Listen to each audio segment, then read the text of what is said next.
नमस्कार, आदाब, सत श्री अकाल दोस्तों। तो चलिए हम एक नए वीडियो के साथ आप लोग के आप बीच आ गए हैं फिर से। उम्मीद कर रहे हैं जो आप लोग स्वस्थ होंगे, मस्त होंगे और अपने-अपने पढ़ाई में सारे बच्चे व्यस्त होंगे, ठीक है? क्योंकि एग्ज़ाम का टाइम चल रहा है और आप लोग धूम-धाम से पढ़ाई कर रहे होंगे, अच्छे से पढ़ाई कर रहे होंगे और पूरे अपने सिलेबस पे ही फ़ोकस कर रहे होंगे। इधर-उधर नहीं भटकना है, सिर्फ़ अपने सिलेबस को देखना है, सिलेबस पे ही फ़ोकस करना है, ठीक है? जो आपके सिलेबस में हो, ज़्यादा भी नहीं पढ़ना है और कम भी नहीं पढ़ना है, जितना सिलेबस हो उतना ही पढ़ाई करना है। क्योंकि आजकल एग्ज़ाम में जो है एग्ज़ाम का पैटर्न बहुत सारा चेंज हो रहा है। एग्ज़ाम के पैटर्न में जो आपसे पूछा जाए, जितना पूछा जाए उतना ही बताना है, ठीक है? ज़्यादा बताने की ज़रूरत नहीं है, ठीक है?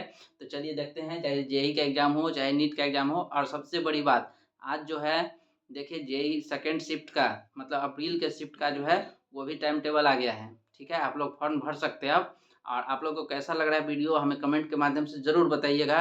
वीडियो को ज़्यादा से ज़्यादा शेयर करिएगा, चैनल पे नए होंगे तो सब्सक्राइब कर देंगे। यदि आप फेसबुक और इंस्टाग्राम पे देख रहे हैं, तो हमें फॉलो करना नहीं भूलेंगे। ठीक है दोस्तों?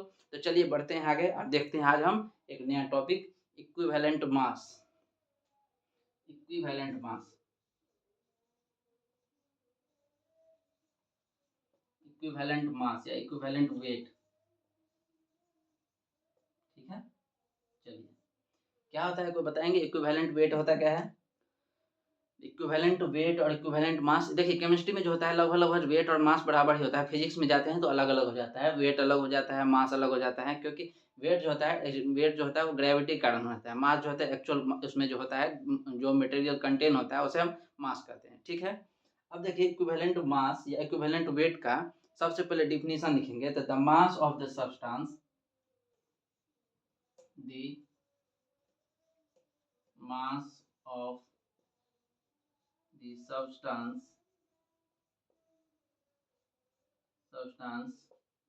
that that displaces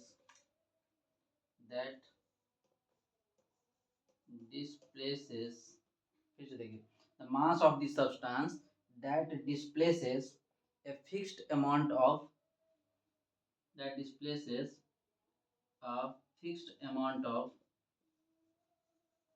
fixed amount of substance, the mass of the substance that combine ऐसे लिखिए the mass of the substance that combine with ठीक है ऐसे भी लिख सकते हैं the mass of the substance that displaces a fixed amount of substance, ठीक है? एक mass of the substance that displaces the fixed amount of the substance is called equivalent weight.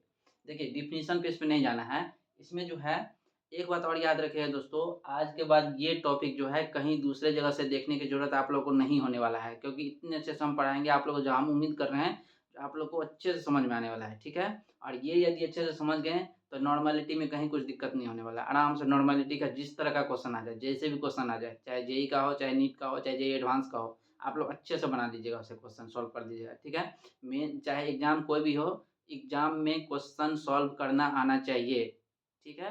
हमारा मेन फ़ोकस ये होना चाहिए जो एग्ज़ाम में question solve हो, ठीक है? इधर-उधर की बातें नहीं देखना है। तो देखिए आज के बाद ये टॉपिक अलग से आप लोगों को देखने की ज़रूरत नहीं होगी। सबसे पहले देखिए इक्विवेलेंट वेट जो होता है, ये देखिए इक्विवेलेंट वेट, ये इक्विवेलेंट वेट बराबर होता है मॉलिक्यूलर वेट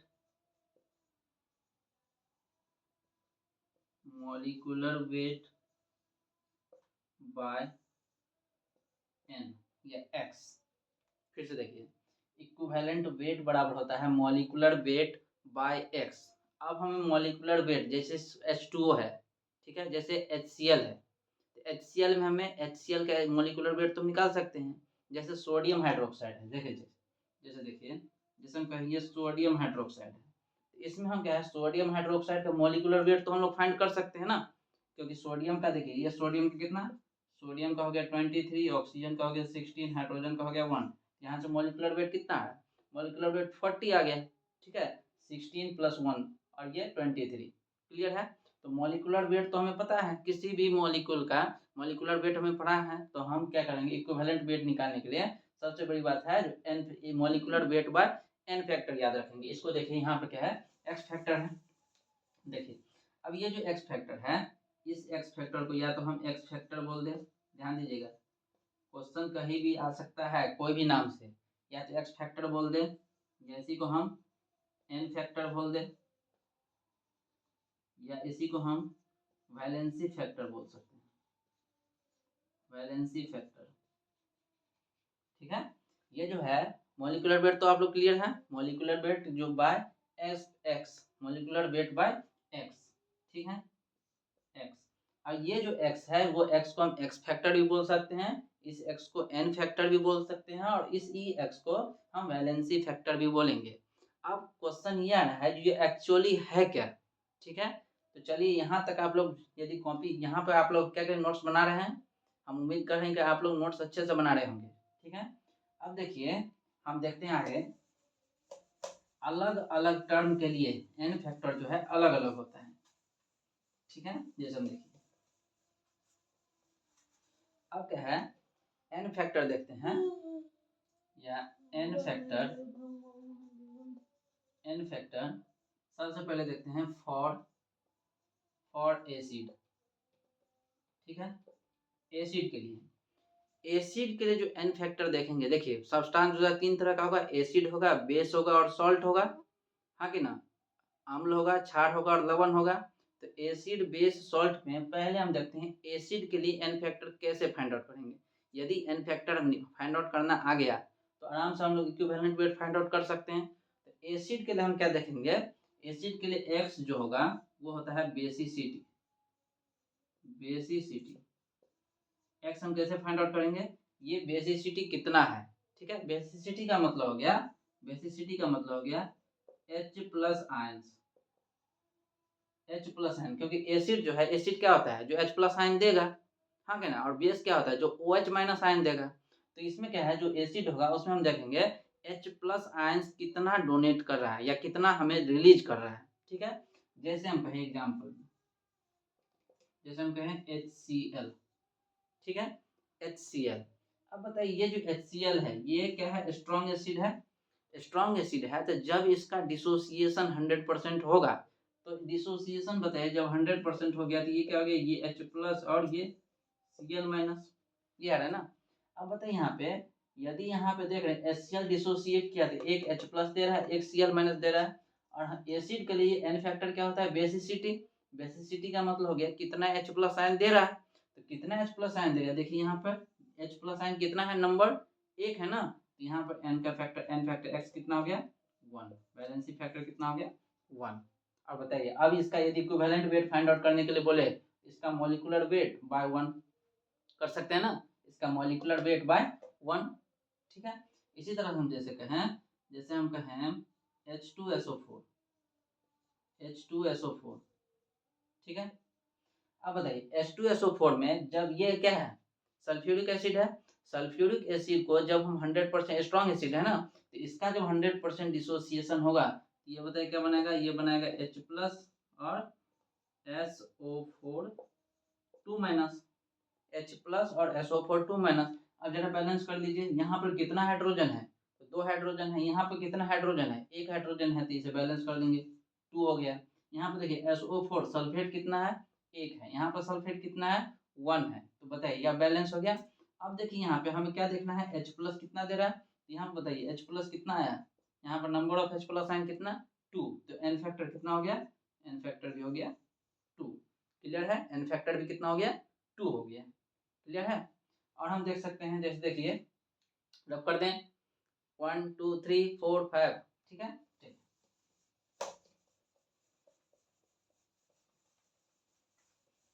अब देखिए यहाँ पे यदि हम एसिड के लिए देखते हैं, जैसे हम कहें 3 एसिड ले लेते हैं, एक होता है H3PO4, ठीक है, एक होता है H3PO3 और एक होता है H3PO2, क्लियर है, क्लियर है, ये तीनों एसिड है। अब यहाँ पे बताना है कि इसका एन फैक्टर कितना होगा। यदि एन फैक्टर इसका पता है तो हम इसका इक्विवेलेंट वेट हम फाइंड आउट कर सकते हैं, क्योंकि मॉलिक्यूलर वेट तो निकाल ही सकते हैं ना, मॉलिक्यूलर वेट तो निकाल लेंगे। एन फैक्टर देखिए यहाँ पे हाइड्रोजन का 1 हो गया, पोटेशियम, पोटेशियम का या तो 39 लेंगे या 40 लेंगे, उसके बाद ऑक्सीजन का 16। यहाँ पर क्या होगा 13 लाइन लेके बना लेंगे, ठीक है। ऑक्सीजन का 16, ठीक है। अब बना सकते हैं ना, यदि n फैक्टर इसका आ जाए तो हम लोग इसे फाइंड आउट कर सकते हैं। अब सबसे पहला वाला केस देखते हैं, ये H3PO4 को। अब देखिए यहाँ पे, अब जरा केमिकल बॉन्डिंग याद करिए। केमिकल बॉन्डिंग में क्या था, ये जो था सेंट्रल मेटल क्या था, सेंट्रल मेटल है फास्फोरस, हाँ कि ना। ये रहा सेंट्रल मेटल का फास्फोरस। अब बताइए फास्फोरस जो है किस ग्रुप का एलिमेंट है, फास्फोरस ग्रुप नंबर 15 का एलिमेंट है। नाइट्रोजन फास्फोरस ये है ना, नाना पाटेकर ऐश्वर्या सब बिंदास, इस तरह से याद रखते हैं, ठीक है। क्या था, नाना पाटेकर ऐश्वर्या सब बिंदास, ऐसे याद रखते हैं ना। अब देखिए N for nitrogen, P for phosphorus, A for arsenic, SB for antimony, Bf for bismuth, ये था। अब देखिए फास्फोरस जो है ग्रुप नंबर 15 का एलिमेंट है, ग्रुप नंबर 15 का एलिमेंट है, तो इसका वैलेंसी मैक्सिमम देखिए यहाँ पर कितना होगा, यहाँ पर जो है मैक्सिमम ये कितना बॉन्ड बना सकता है, मैक्सिमम ये 5 बॉन्ड बनाएगा, ठीक है। लेकिन नाइट्रोजन के केस में एक्सेप्शन हो जाता है, नाइट्रोजन जो है मैक्सिमम 3 बॉन्ड बनाता है, ठीक है। और नाइट्रोजन पे यदि 4 बॉन्ड बन रहा है तो अपने साथ वो पॉजिटिव चार्ज लेके आएगा। जैसे हम कहें, जैसे देखिए ये नाइट्रोजन NH3 ये है, तो यहाँ पर देखिए कोई चार्ज नहीं है, NH3 क्या है, ये अमोनिया जो है इस पर कोई चार्ज नहीं है। लेकिन हम जब ऐसी कह दें NH4, अब देखिए इस पर चार्ज आ गया, NH4 प्लस आयन, ऐसा हो गया, ठीक है। तो नाइट्रोजन पे मैक्सिमम जो नाइट्रोजन है वो 3 बॉन्ड बनाएगा, और फास्फोरस के बाद जो भी है वो 5 बॉन्ड बनाता है। तो यहाँ पर क्या दिख रहा है, फास्फोरस दिख रहा है ना, फास्फोरस दिख रहा है। अब बताइए जो फास्फोरस है वो मैक्सिमम कितना बॉन्ड बना सकता है, मैक्सिमम 5 बॉन्ड बना सकता है। तो यहाँ पर देखिए टोटल देखिए काउंट करिए जरा, साइड एटम क्या है ऑक्सीजन, साइड एटम है हाइड्रोजन, कितना ऑक्सीजन है 4 ऑक्सीजन है, और हाइड्रोजन कितना है 3 है। तो सबसे पहला काम क्या करेंगे, एक ऑक्सीजन को डबल बॉन्ड के साथ लगा देंगे, एक ऑक्सीजन को लगा दिए, एक ऑक्सीजन को डबल बॉन्ड के साथ लगाएं। अब हम क्या करें, अब बताओ कितना ऑक्सीजन बच गया है, एक ऑक्सीजन यूज कर दिए, एक फास्फोरस यूज कर लिया। अब नंबर ऑफ ऑक्सीजन कितना बचा हुआ है, तो नंबर ऑफ ऑक्सीजन एक यूज हुआ तो 3 ऑक्सीजन बचा हुआ है। तो जो ऑक्सीजन बचा हुआ है उसे हम सिंगल बॉन्ड के साथ ऐसे अटैच कर देंगे। जरा देखिए, अब जरा फास्फोरस जो था सेंट्रल मेटल, सेंट्रल एटम, उस सेंट्रल एटम पे देखिए जरा बॉन्ड काउंट करिए, तो 1 2 3 4 5, 5 बॉन्ड बना लिया, कंप्लीट कर दिया है, अपना पेंटावैलेंट को कंप्लीट कर लिया है फास्फोरस, ठीक है।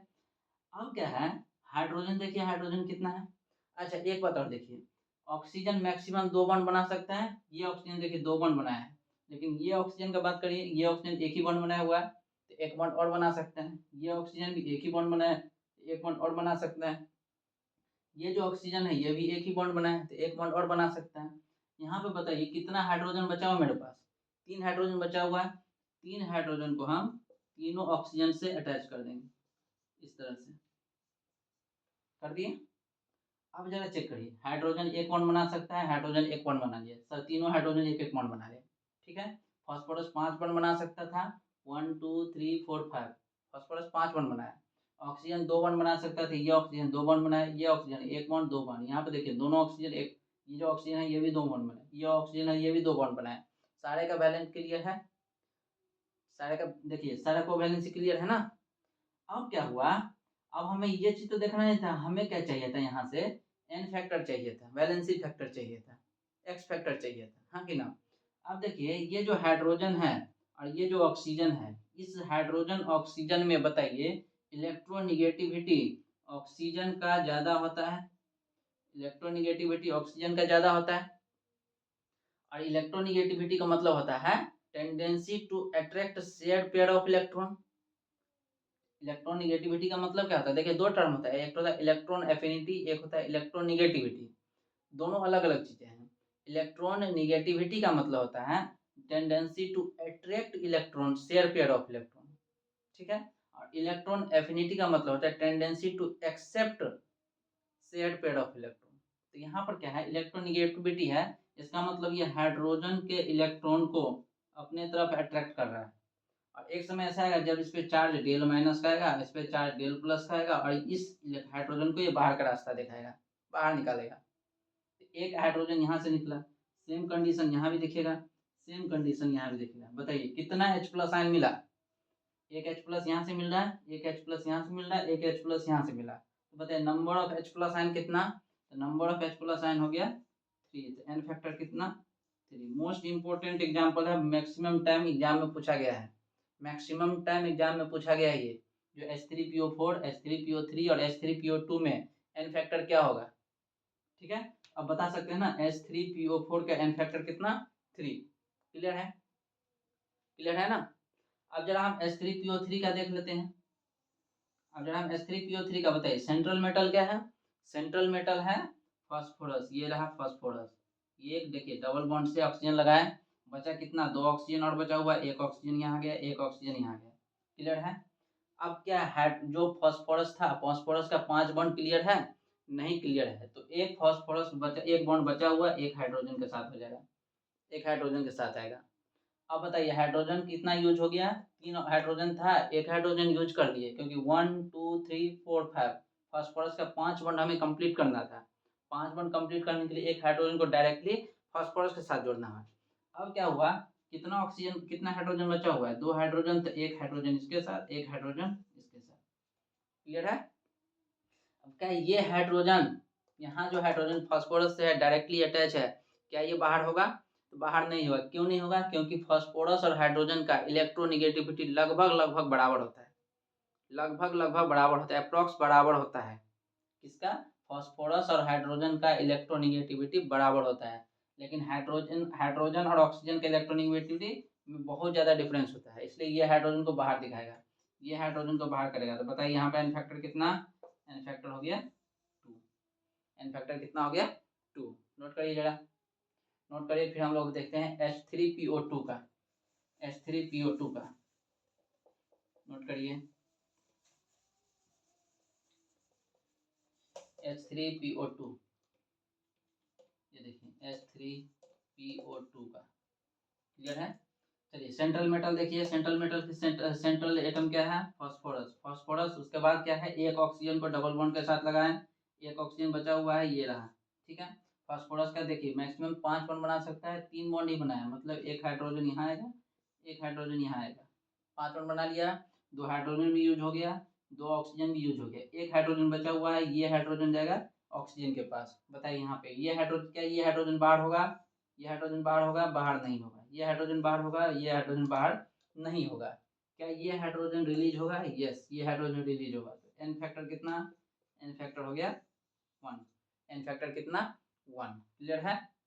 तो सबका हो गया। H3PO4 का एन फैक्टर 3, H3PO3 का एन फैक्टर 2 और H3PO2 का एन फैक्टर 1।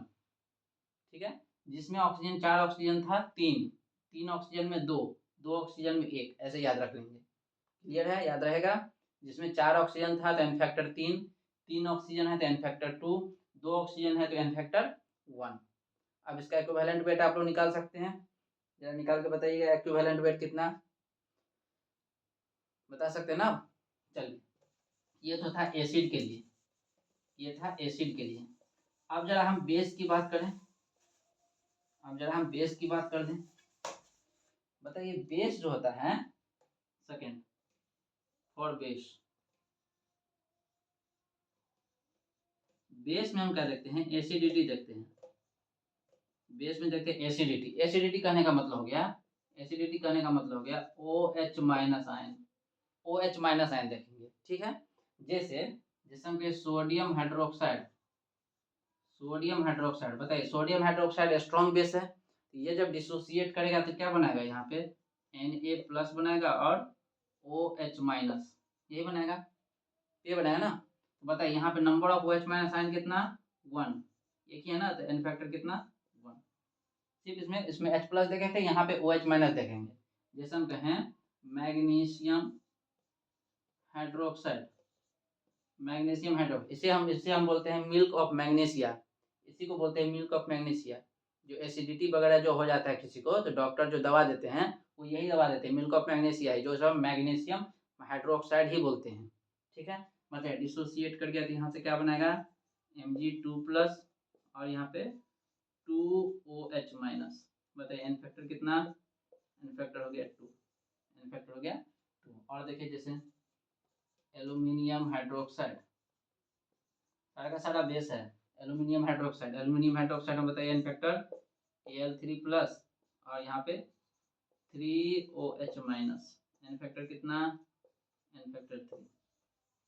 क्लियर है, एन फैक्टर 3 नोट करिए जरा, नोट करेंगे, ठीक है। तो चलिए दोस्तों हम लोग वीडियो को अब कंक्लूड करते हैं।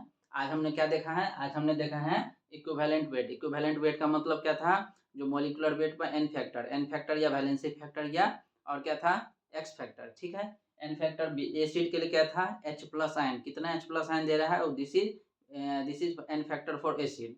बेस के लिए क्या है, बेस के लिए है कितना OH- दिया, ठीक है, कितना OH- रिलीज किया है, जितना OH- रिलीज करेगा उतना ही उसका एन फैक्टर होगा, ठीक है।